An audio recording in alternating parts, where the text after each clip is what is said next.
Hai semuanya, apa kabar? Semoga lagi pada semangat dan sehat selalu ya. Kadang di tengah kesibukan kita sehari-hari, suka nggak sih kepikiran soal gimana caranya biar kondisi finansial kita makin oke? Nah, seringkali kita mikirnya kekayaan itu sesuatu yang wah banget. Padahal sebenarnya bisa juga loh datang dari hal-hal kecil yang kita lakuin setiap hari. Tanpa sadar malah jadi kebiasaan yang bagus buat dompet kita. Pernah nggak ngerasa udah kerja keras, udah coba hemat sana-sini, tapi kok ya gitu-gitu aja? Nah, mungkin jawabannya ada di kebiasaan-kebiasaan simple yang tanpa kita sadari, justru bikin kita agak jauh nih dari potensi kekayaan yang sebenarnya. Atau justru sebaliknya, ada loh kebiasaan-kebiasaan sederhana banget yang kalau kita lakuin terus-terusan, lama-lama bisa kasih dampak positif yang gede buat keuangan kita di masa depan. Nah, di video kali ini kita mau ngobrol santai nih soal 7 kebiasaan sepele yang mungkin banget tanpa kita sadari, malah bisa jadi fondasi buat kekayaan kita nanti. Kebiasaan ini bukan soal cara instan kaya ya, atau trik-trik yang nggak jelas gitu. Tapi lebih ke perubahan kecil dalam cara kita mikir dan bertindak sehari-hari yang bisa bawa kita ke kondisi keuangan yang lebih stabil dan mandiri. Yuk, kita bahas satu-satu. Kebiasaan pertama nih yang sering banget dianggap remeh, padahal dampaknya bisa lumayan besar, yaitu nyatetin setiap pengeluaran. Mungkin kedengerannya kayak, ribet banget sih, atau nggak penting lah, cuma goceng doang. Tapi tahu nggak sih, kebiasaan ini tuh langkah awal yang penting banget buat kita punya kendali penuh sama uang kita. Coba bayangin gini deh, kita lagi nyetir mobil tapi nggak ngelihat speedometer. Kita nggak tahu seberapa cepat kita jalan, udah berapa banyak bensin yang kepake, dan masih cukup nggak nih bensin buat nyampe tujuan. Nah, nyatetin pengeluaran itu ibaratnya kayak ngelihat speedometer keuangan kita. Kita jadi tahu nih, uang kita tuh larinya kemana aja, pos mana yang paling banyak bikin jebol dompet, dan area mana aja yang sebenarnya bisa kita kurangin. Menurut beberapa survei soal keuangan pribadi, orang yang rutin nyatetin pengeluaran itu cenderung lebih hemat dan lebih pintar ngatur uangnya. Mereka jadi lebih sadar sama kebiasaan belanja impulsif atau pengeluaran-pengeluaran kecil yang kalau ditotal-total, ternyata lumayan juga jumlahnya. Contohnya nih, ada temen cerita, dia tuh ngerasa udah irit banget, tapi kok ya tiap akhir bulan tetap aja kerasa kurang. Terus dia coba deh iseng nyatetin semua pengeluarannya. Dia kaget sendiri ternyata pengeluaran terbesarnya itu justru dari kopi sama cemilan di luar kantor tiap hari.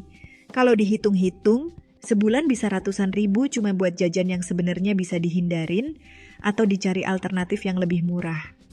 Abis nyadar gitu, dia mulai deh bawa bekal kopi sama cemilan dari rumah dan hasilnya dia bisa hemat lumayan banyak tiap bulannya.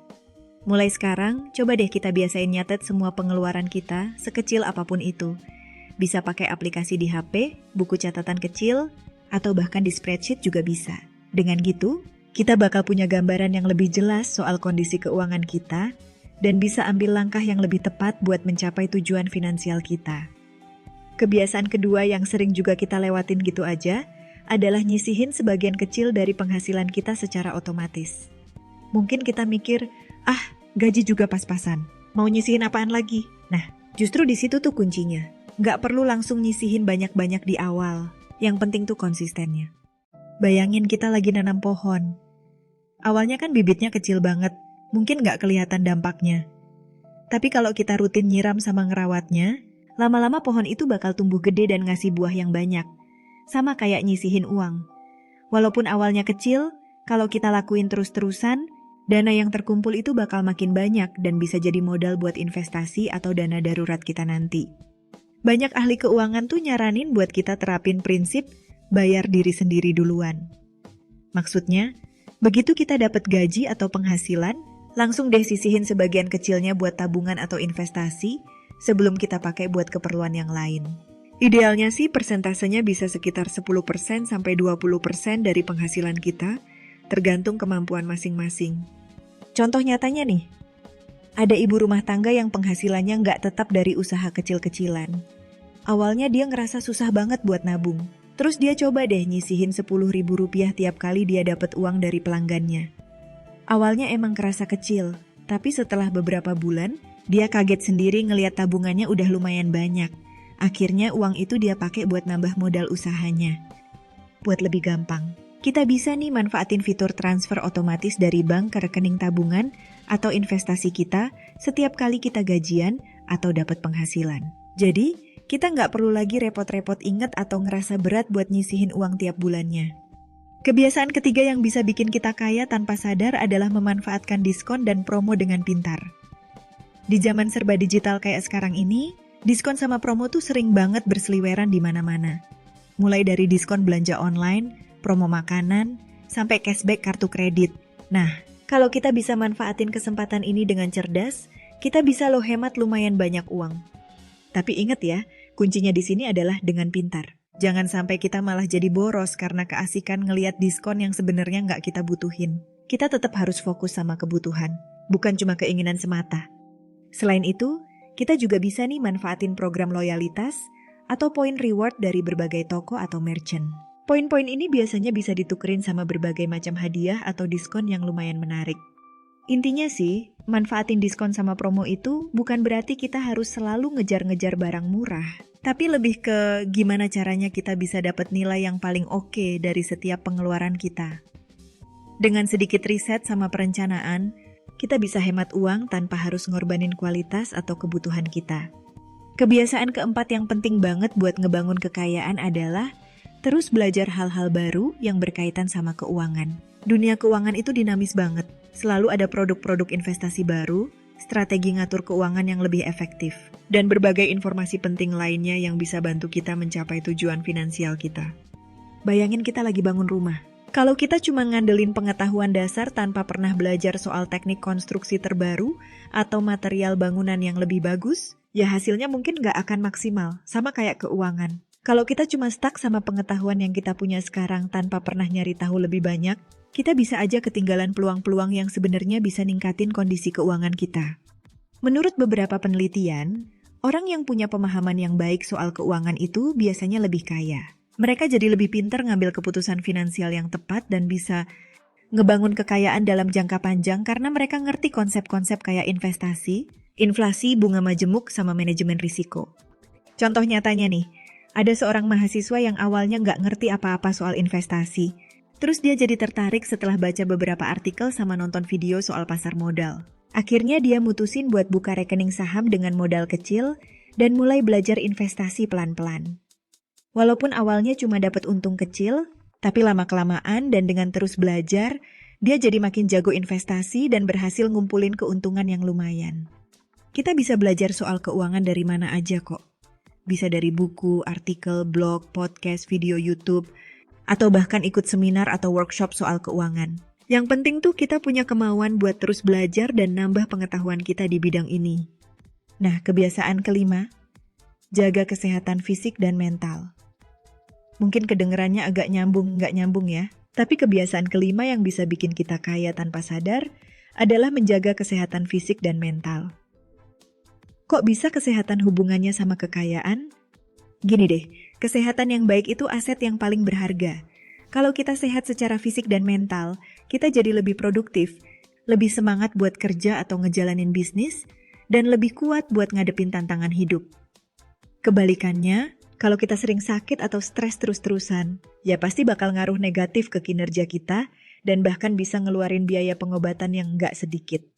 Menurut beberapa data, karyawan yang sehat dan bahagia itu biasanya kinerjanya lebih bagus dan penghasilannya juga cenderung lebih tinggi.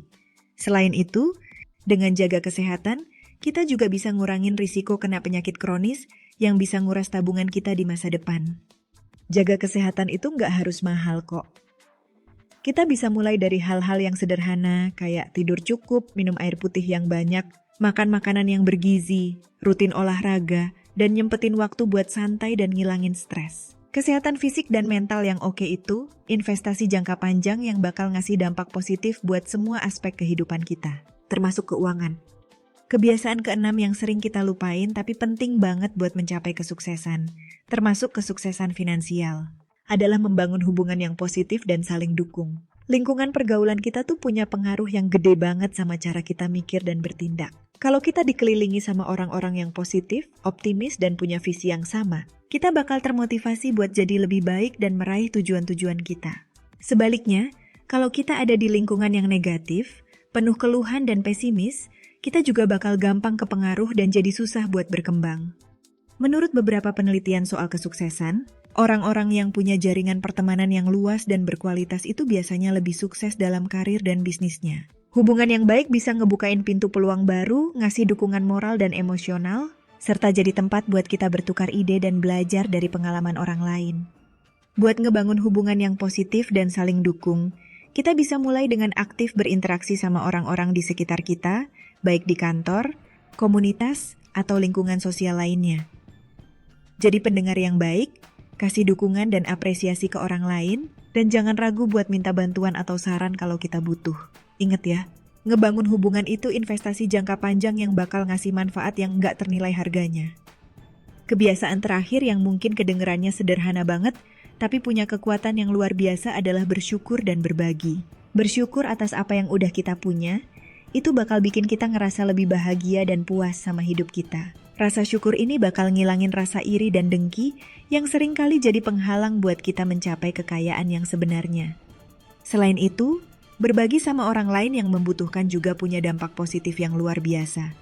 Nggak cuma bikin orang lain seneng, tapi juga ngasih kepuasan dan makna yang lebih dalam buat diri kita sendiri. Menurut beberapa penelitian, orang yang sering bersyukur itu biasanya lebih optimis, lebih bahagia, dan lebih sukses dalam hidupnya.